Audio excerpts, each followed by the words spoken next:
Hello, boys and girls. This is Mr. Victory. Thank you for joining me for a Grammar Keepers lesson. I'm sure you're familiar with this chart. This is our Grammar Keepers chart, and I'm sure your teacher has shown you this in class. And if not, I'm sure he or she will in the coming days. So today we're going to start with this homophone, the word there. And you see that there are three versions of the word there: T-H-E-R-E, T-H-E-I-R, and T-H-E-Y apostrophe R-E. And so today what we're going to do is we're going to start with just one of these, and we're going to start with the form of there, T-H-E-Y apostrophe R-E.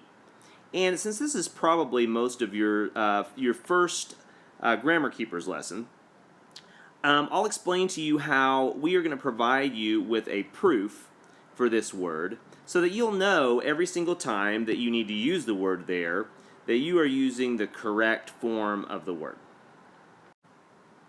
Okay, so the word T-H-E-Y apostrophe R-E.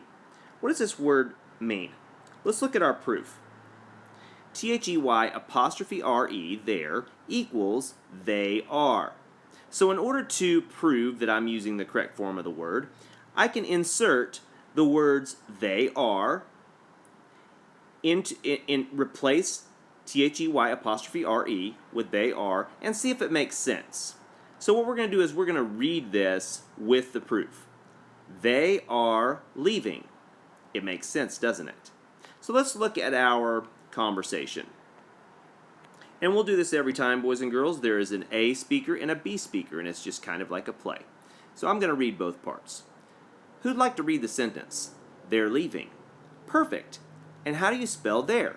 T-H-E-Y apostrophe R-E. I think you have the wrong there. I'm pretty sure it's the right one. Can you prove it? Yes, I can. They are leaving. You're so right. It's the right one. And so, boys and girls, we see through the conversation that by replacing the word there with our proof, they are, that we suddenly have a way to know that we're using the correct form of the word there.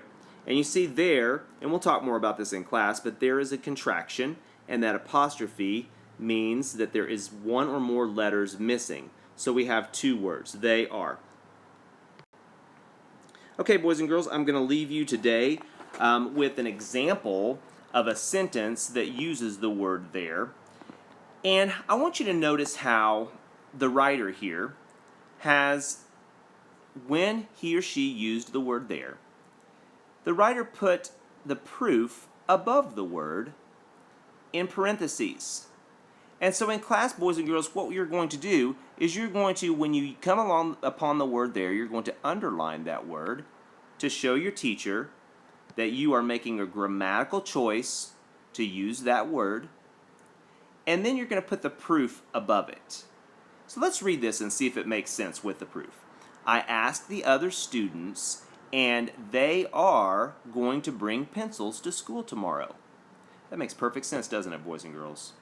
I'm sure you'll use these proofs in class in the coming days.